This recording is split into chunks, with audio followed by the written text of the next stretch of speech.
to I fix everything.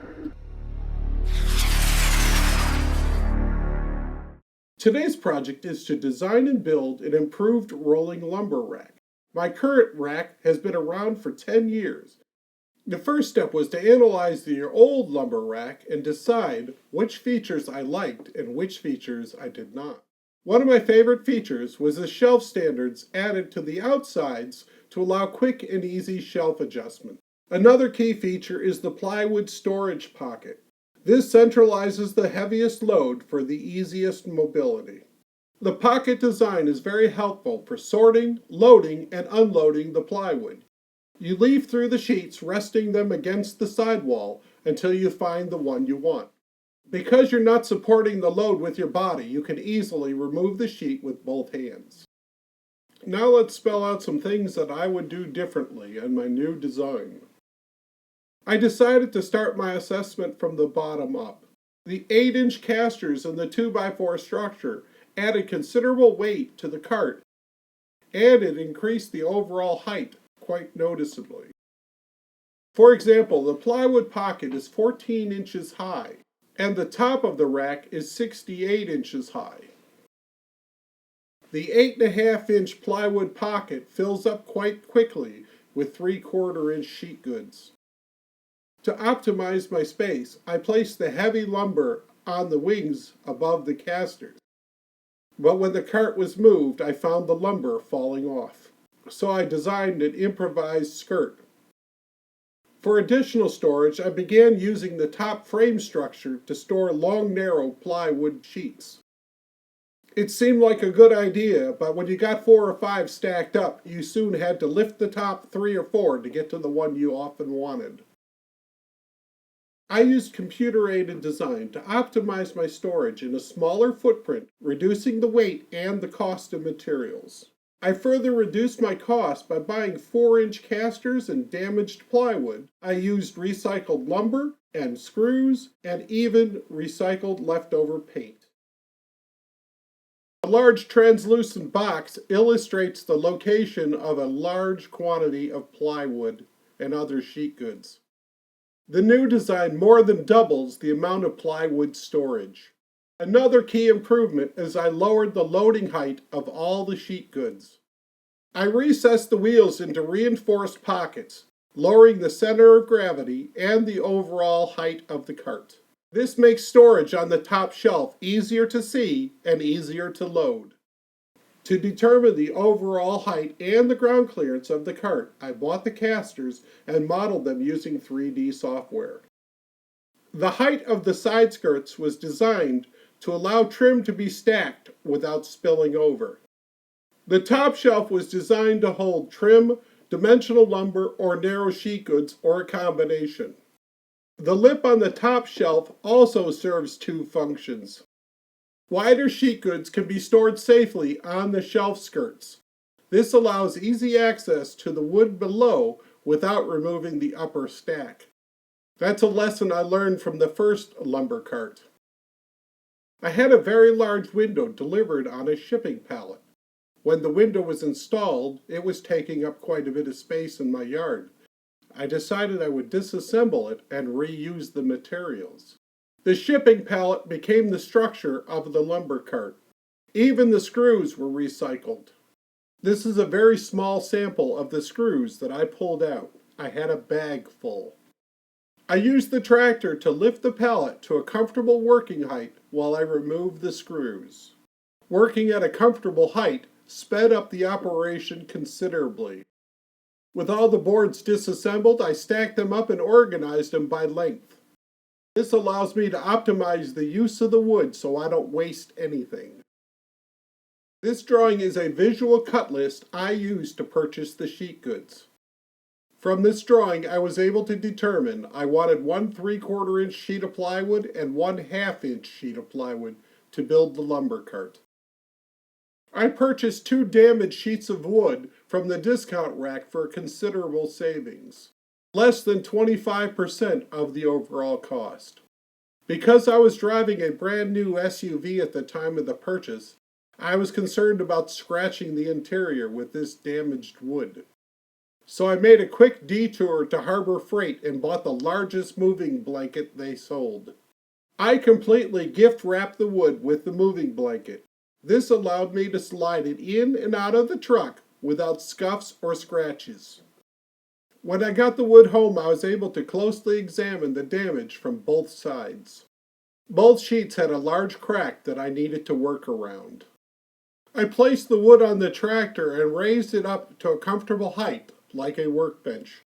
I used a track saw to make a very precise cut with minimal effort.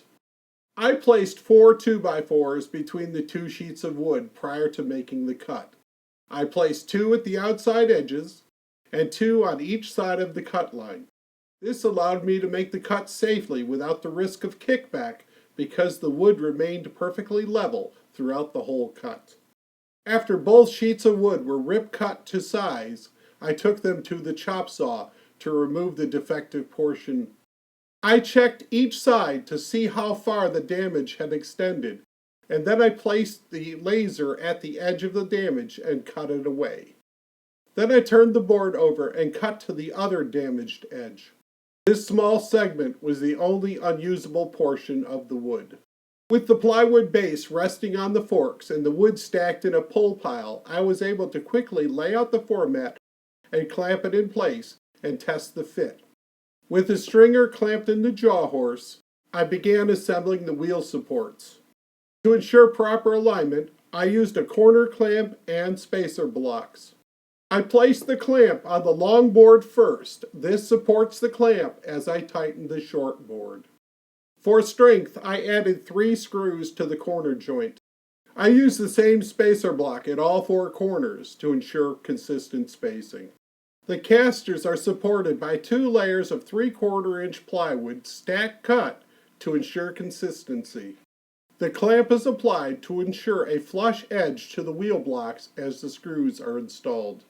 Side skirts are temporarily installed. They will be removed later to cut the pockets.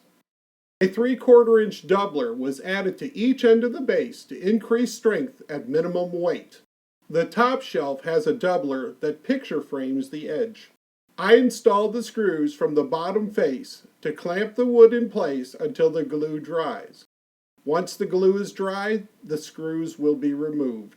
The lower ribs on the upper shelf are spaced inboard of the upper ribs. This shelf standard allows me to make consistent screw locations without measuring. I simply install the screws where the original screw holes were located. The plywood base was screwed through the edges of the doubler and into the base structure. The side skirt is attached flush to the base platform. This was designed to protect the edge from damage during day-to-day use. I allowed the hole saw to touch the corner on both sides. This perfectly centered the hole tangent to the walls. To prevent tear out, I bored approximately halfway through each of the holes for all 4 corners. I turned the base over and positioned the pilot bit in the existing center hole and bored the rest of the way through. This gave a clean exit hole and allowed the plug to release easily from the cutter. Using a jigsaw with a sharp blade, I was able to cut along the lines flush to the pocket for a nice smooth finish. I clamped the uprights tight in 2 directions before installing carriage bolts with nuts and washers. Wood screws are not suitable for the uprights. As the wood expands and contracts with age, it will tend to loosen up. The carriage bolts can be re-snugged at that point. I used the tractor forklift to place the base on the ground, then to lift the shelf to the top of the supports.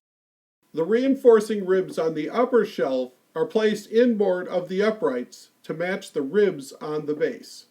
I created a doubler that rests snugly inside the caster pocket. It doesn't need to be screwed. It will be held in place with the caster mounting bolts.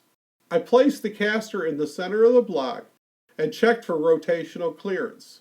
When I was satisfied, I marked the location. I pre-drilled the caster blocks and reinstalled them at each of the corners. I used a 4-inch hole saw to cut a clearance pocket in the side skirts. I installed the casters with carriage bolts all facing down. This will prevent the threads from damaging the wood as it's loaded and unloaded on the cart. Rotate the casters to be sure the carriage bolts are not interfering with the rotation. I added 2 cross straps to allow narrow sheet goods to rest in the outside pocket without falling through the gap. I was able to blend the old and new wood together with a recycled can of semi-gloss white paint. When the paint dried, I loaded the full sheets in the center, the long narrows on the left side, the short wides on the right side, and the short narrows on the top. If my needs change and I decide to stack dimensional lumber, I will add the shelf standards to the uprights. If you enjoyed this video and learned something along the way, please like and share. If you have questions or comments, leave them in the comments section below. And remember, subscribers are always welcome.